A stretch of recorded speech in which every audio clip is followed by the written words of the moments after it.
रामकृष्णाय ते नमः। जननीं शारदां देवीं रामकृष्णं जगद्गुरुं पादपद्मे तयोः श्रित्वा प्रणमामि मुहुर्मुहुः। नमः श्रीयतिराजाय विवेकानन्दसूरये सच्चित्सुखस्वरूपाय स्वामिने तापहारिणे।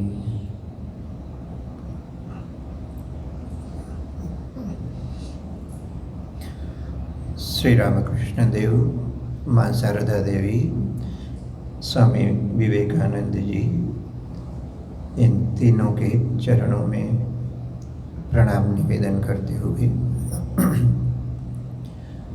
और रामकृष्ण मिशन आश्रम चंडीगढ़ के सचिव पूज्यपाद स्वामी जी, सेक्रेटरी महाराज जी जो है अनुपमानंद जी, उनके चरणों में प्रणाम तथा विशेष आभार व्यक्त करते हुए वक्तव्य का प्रारंभ करेंगे। साथ ही साथ आप सभी लोगों का भी हृदय से आभार व्यक्त करता हूँ कि आप लोग जो यहाँ नियमित भक्त सम्मेलन में चर्चा के लिए, श्रवण के लिए, अपनी आध्यात्मिक साधना के लिए उपस्थित होते हैं, इस कारण से हमारा थोड़ा श्री रामकृष्ण देव का अनुध्यान हो गया। यदि निमंत्रित नहीं होते तो अपनी दैनिक जीवनचर्या में ही लगे रहते। यह जो विशेष रूप से कुछ बोलने की आवश्यकता नहीं होती तो शायद विशेष रूप से अध्ययन भी नहीं होता। तो आप लोगों का विशेष रूप से धन्यवाद। विषय जैसा कि आप लोगों ने सुना, गृही भक्तों के लिए, गृहस्थों के श्री रामकृष्ण। अब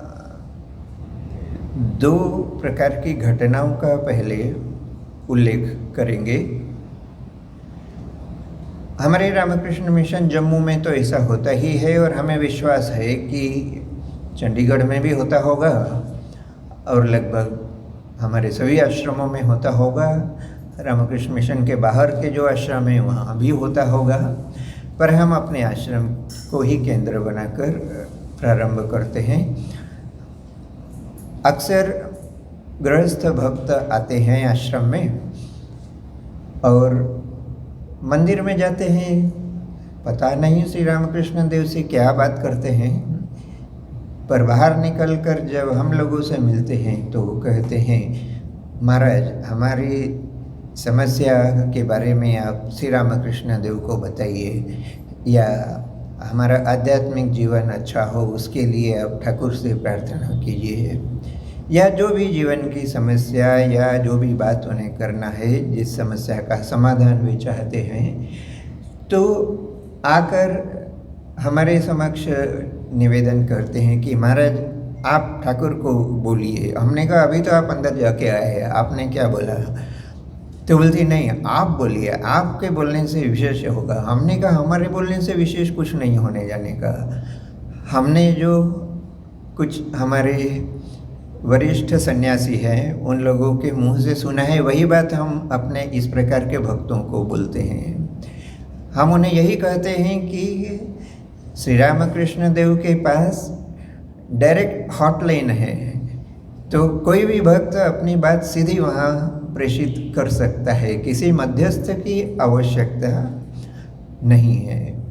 जो भी भक्त सच्चे मन से श्री रामकृष्ण देव के पास अपनी समस्या रखेगा, उसकी बात श्री रामकृष्ण देव सुनते हैं, परंतु फिर भी उन्हें विश्वास नहीं होता। उनका तर्क होता है कि नहीं नहीं, आप लोग विशेष हैं ना, आप लोग सब समय ठाकुर के पास रहते हैं, आप सब छोड़कर आए हैं, तो आपकी बात वे जरूर सुनेंगे, हमारी बात नहीं सुनेंगे। अच्छा, यह एक प्रकार की घटना हो गई। मुझे उम्मीद है कि इस प्रकार की घटना सिर्फ जम्मू में नहीं होती, चंडीगढ़ इत्यादि सभी सेंटरों में होती ही होगी। दूसरी घटना, दूसरे प्रकार की घटना देखते हैं। यह भी हमने कहीं कहीं पढ़ा है और कुछ घटनाएं अपने ही कुछ सन्यासियों के मुंह से सुनी है। और घटनाओं में थोड़ा थोड़ा अंतर हो सकता है, पर घटनाएं कुछ इस प्रकार की है कि मान लीजिए हमारे किसी आश्रम में पुजारी महाराज ने पूजा समाप्त की और उसके बाद अपने कक्ष में चले गए। और कभी कभी ऐसा होता है कि कोई भक्त आकर और फिर आश्रम में या तो जो वहाँ के सचिव है या पुजारी महाराज को ही जाकर सीधा बोलते हैं कि महाराज, ठाकुर ने दर्शन दिया था और कहा कि आज शायद पूजा में कहीं कुछ कमी रह गई है। या कभी किसी ऐसी घटना में भी ऐसी भी घटना हुई है कि ठाकुर को जो माला पहनाई गई थी उन फूलों का चयन या उनको ठीक तरह से साफ नहीं किया, इसलिए उसमें कुछ चींटियाँ रह गई थी। तो वे चींटियाँ हार और माला के साथ में श्री रामकृष्ण देव के पट पर भी चली जाती है। और कभी ऐसा हुआ है कि माँ को या ठाकुर को जो वस्त्र पहनाया गया है वह कहीं फटा हुआ था। तो इस प्रकार की कुछ कुछ घटनाएं हमारे सुनने में आई है कि भक्तों ने आकर और आश्रम में सूचना दी कि ऐसा हुआ है। और बाद में तलाश करने पर देखा गया सच में वैसा हुआ है कि या तो माला में कुछ चींटियों की संख्या इतनी अधिक थी कि वह जो पूरी वेदी थी श्री रामकृष्ण देव जहाँ विराजमान है वह वेदी और श्री रामकृष्ण देव के पट पर, उनके मूर्ति पर या उनके चित्र पर भी चींटियों को देखा गया। या सचमुच ठाकुर का या माँ का वस्त्र जो है वह फटा हुआ पाया गया। अब ये जो दो प्रकार की घटना बताई इसमें थोड़ा कन्फ्यूजन होना स्वाभाविक है। पहली घटना जो बताई थी कि आश्रम में भक्त लोग आकर बोलते हैं कि आप लोग बोलिए ठाकुर को हमारी समस्या। क्यों? क्योंकि भक्तों को लगता है कि सन्यासी लोग तो श्री रामकृष्ण देव के अपने लोग हैं, हम पराये हैं, इसलिए इनकी प्रार्थना से शायद हमारे जीवन में भी कुछ परिवर्तन आए। और ये जो दूसरी प्रकार की घटना बताई इसमें बेचारे हमारे वे पुजारी महाराज या दूसरे जो भी सन्यासी हो वो सोचते हैं कि हमने क्या गलती करी थी कि पूजा में यदि थोड़ी कमी रह भी गई थी तो ठाकुर ने हमको आकर नहीं बताया, किसी भक्त को जाकर बता रहे हैं और वो आकर आश्रम में हमारी शिकायत कर रहे हैं। तो श्री रामकृष्ण देव या माँ शारदा देवी ये जाकर और हमारी शिकायत बाहर क्यों कर रहे हैं? तो इसका मतलब कि शायद भक्त लोगों को श्री रामकृष्ण देव अधिक अपना समझते हैं और हमको थोड़ा शायद पराया समझते हैं। अब दोनों प्रकार की घटनाओं में देखिए दो अलग अलग प्रकार के रूप दिखाई देते हैं। भक्तों को लगता है कि सन्यासी ब्रह्मचारी जो है वे श्री रामकृष्ण देव के अधिक नज़दीक है। और ये जो दूसरी प्रकार की घटना बताई इनमें सन्यासी ब्रह्मचारियों को लगता है कि श्री रामकृष्ण देव और माँ शारदा, स्वामी विवेकानंद इत्यादि शायद भक्तों के अधिक नज़दीक हैं, हम लोगों से थोड़ी दूरी बनाए रखते हैं। तो प्रश्न यह है कि श्री रामकृष्ण देव फिर किसके हैं, सन्यासियों के या गृही लोगों के हैं? तो ऐसा विभाजन करना ठीक नहीं होगा। विभाजन करना ठीक इसलिए नहीं होगा क्योंकि श्री रामकृष्ण देव हो, माँ शारदा देवी, स्वामी विवेकानंद या कोई भी ईश्वर का कोई भी रूप हो, जिस ईश्वर में हम विश्वास करते हैं वे इस प्रकार से कोई विभाजन करके नहीं देखते हैं। यह जो हम सन्यासी और गृहस्थ लोगों का जो विभाजन करते हैं ऐसा भगवान की नज़र में कोई विभाजन नहीं है। अभी अभी हमने जो नामावली जो पढ़ी और श्री रामकृष्ण अष्टोत्तर ये जो नाम जो हमने उनकी अर्चना की, अब देखिए मुझे लगता है शायद 102 नंबर के उसमें लिखा हुआ है कि स्त्री पुरुष सभी के ऊपर समान रूप से उनकी कृपा है। उनमें कहीं भी सन्यासी और गृहस्थ के आधार पर विभाजन नहीं है। वे भक्तों को अपना समझते हैं और भक्त कोई भी हो सकता है।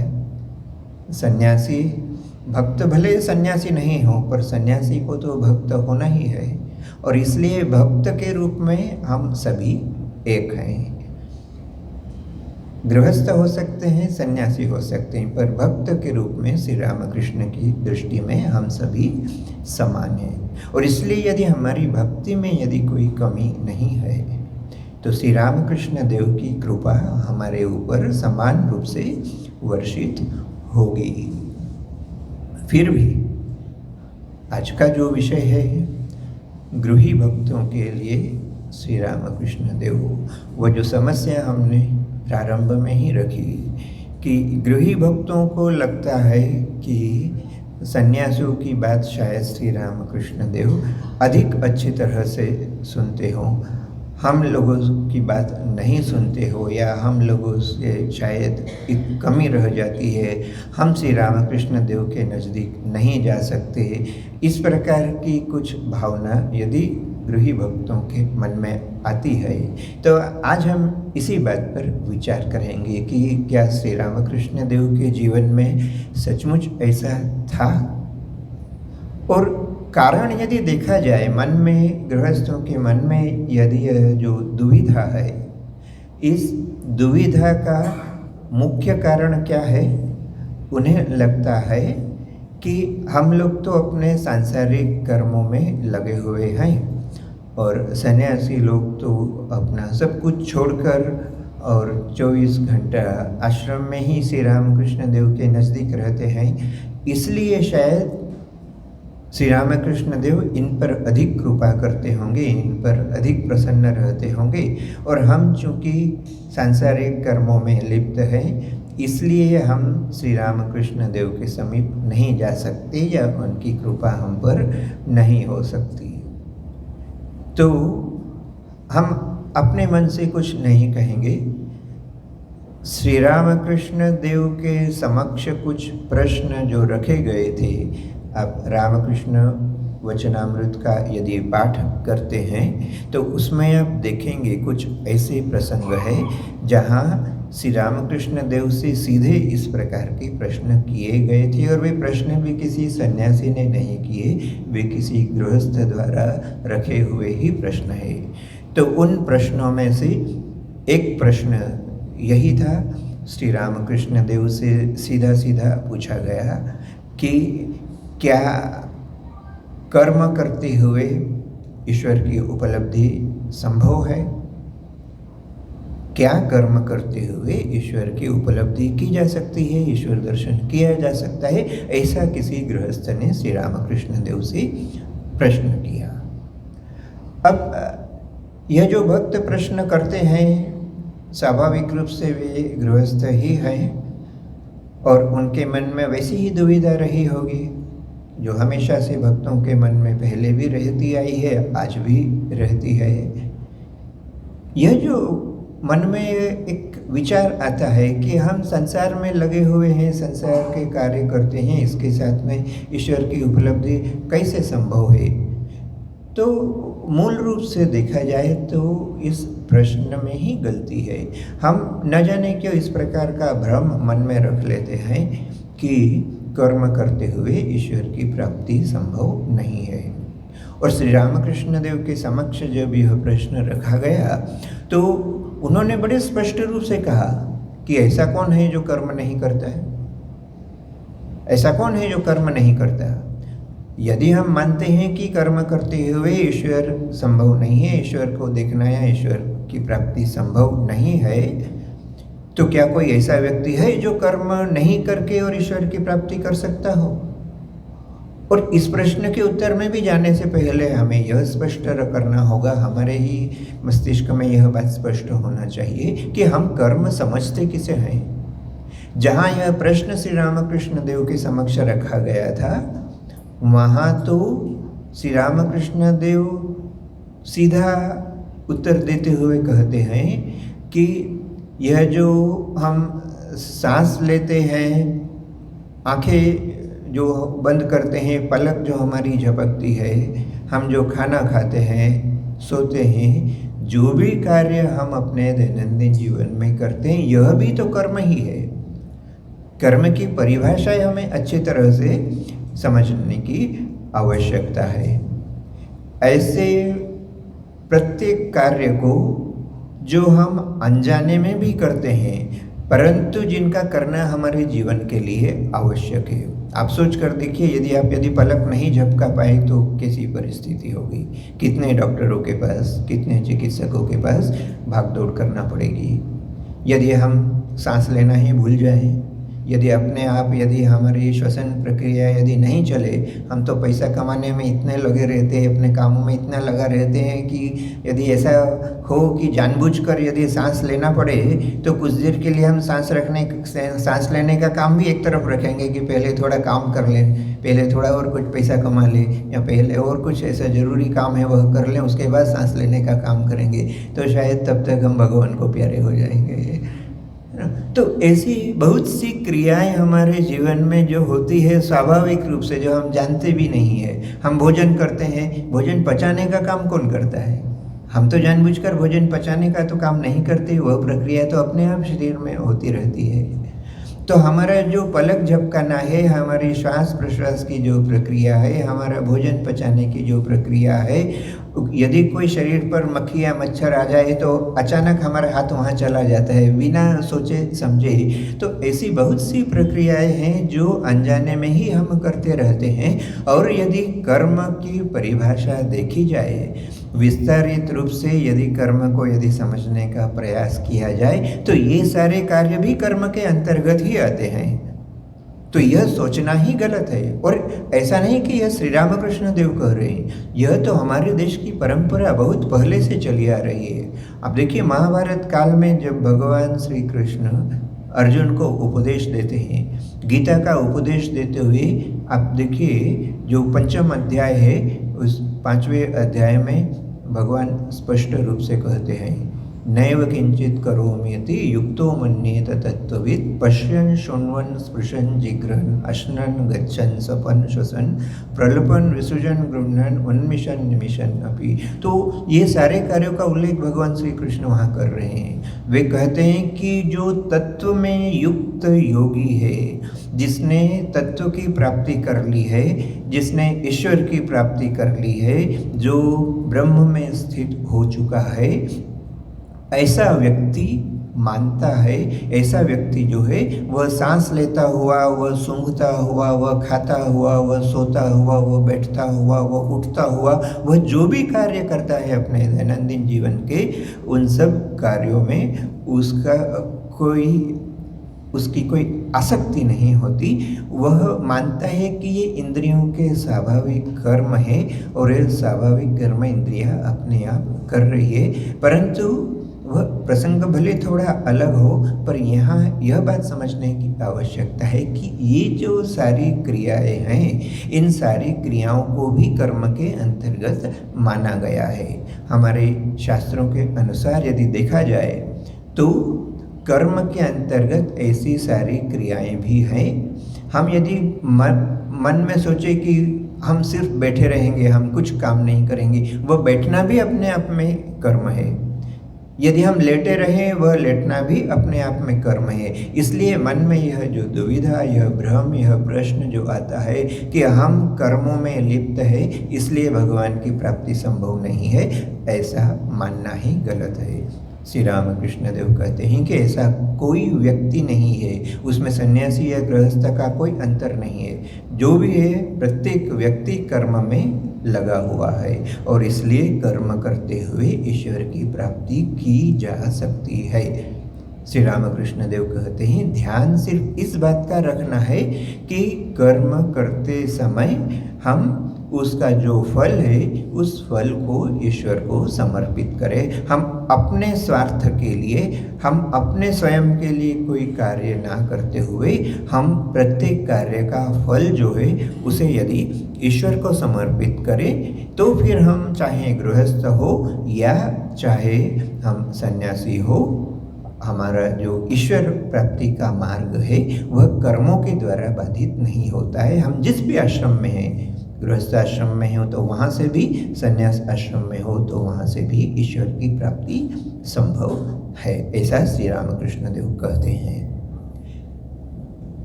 दूसरी दुविधा, गृहस्थों के मन में यह आता है कि हम जब सांसारिक कार्य करते हैं तो वह तो पैसा कमाने के लिए करते हैं। अधिकतर कार्य जो किए जाते हैं सांसारिक कार्य तो वह तो पैसा कमाने के लिए ही होता है। तो इस धन कमाने के साथ जो कर्म युक्त हैं, ऐसा क्या उचित है? क्या पैसा कमाना उचित है?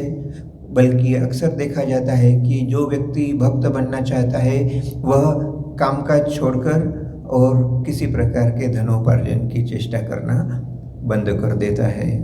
या बहुत से लोग भक्त इसीलिए नहीं बनते हैं कि यदि भक्त बन गए तो फिर पैसा नहीं कमा पाएंगे। यह मन में एक प्रकार का जो भ्रम और दुविधा है। और फिर अब यह प्रश्न किससे करें? श्री रामकृष्ण देव से करना तो और भी मुश्किल है। ऐसा व्यक्ति जिसके उपदेश संग्रह यदि आप देखें, वचनामृति पढ़ें तो हर दूसरे तीसरे पन्ने में कामिनी कांचन त्याग, काम कांचन त्याग, यही चीज़ें बार बार आती है। जो भी भक्त आता है उसे काम कांचन त्याग का उपदेश दे रहे हैं। अब ये जो कांचन त्याग का यानी धन के त्याग का उपदेश दे रहे हैं, यह तो उनके उपदेशों में प्राय बार बार आता ही रहता है। उनका स्वयं का जीवन यदि देखें तो वह घटना सभी को पता ही होगी। आप लोग तो श्री रामकृष्ण देव के भक्त हैं तो पता ही होगा कि उन्होंने एक बार गंगा किनारे बैठकर और कुछ मिट्टी के ढेले अपने पास रखे और कुछ सिक्के अपने पास रखे और बांग्ला में वो टाका माटी माटी टाका कहते हुए एक बार मिट्टी को और एक बार सिक्कों को उठाकर गंगा में डाल दिया। उसके बाद से सारी जिंदगी ऐसी हालत हो गई कि यदि धातु का स्पर्श भी करते थे, धन का स्पर्श करते थे तो उनकी उंगलियां मुड़ जाती थी, उनका हाथ मुड़ जाता था। अपने पास धन को रखना तो दूर, वे स्पर्श भी नहीं कर पाते थे। कुछ उनके करीब के भक्त थे जो चाहते थे कि उन्हें आर्थिक रूप से कुछ सहायता प्रदान करे, उनके लिए रहने खाने की कुछ अच्छी व्यवस्था हो जाए। ऐसा सोचकर यदि कोई उन्हें दान करने की बात करता था तो हम जानते हैं कि मथुरानाथ विश्वास हो या एक वो लक्ष्मी नारायण जो भक्त था, वह श्री रामकृष्ण देव के पास कुछ 10,000 रुपये लेकर आया था और श्री रामकृष्ण देव उसे मारने के लिए दौड़े थे।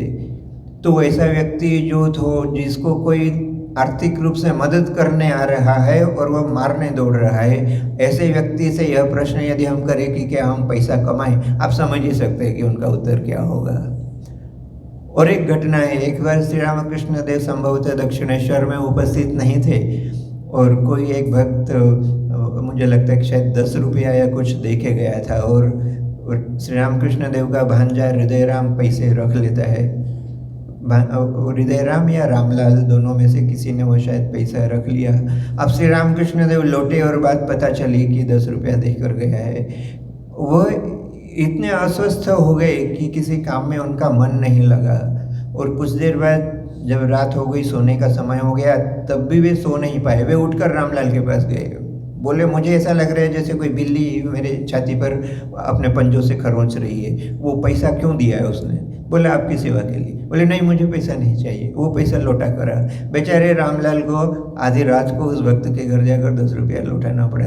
ऐसे व्यक्ति के पास यदि जाकर कोई, यह शंका सचमुच, यह समस्या तो बड़ी माने विकट समस्या महसूस होती है कि ऐसे व्यक्ति को अपना आराध्य यदि हम माने, अपना लक्ष्य माने, तो उसके पास फिर हम धन कमाने की प्रचेष्टा के साथ यदि उनके पास जाएं तो निश्चित रूप से वे हमारा तिरस्कार ही करेंगे।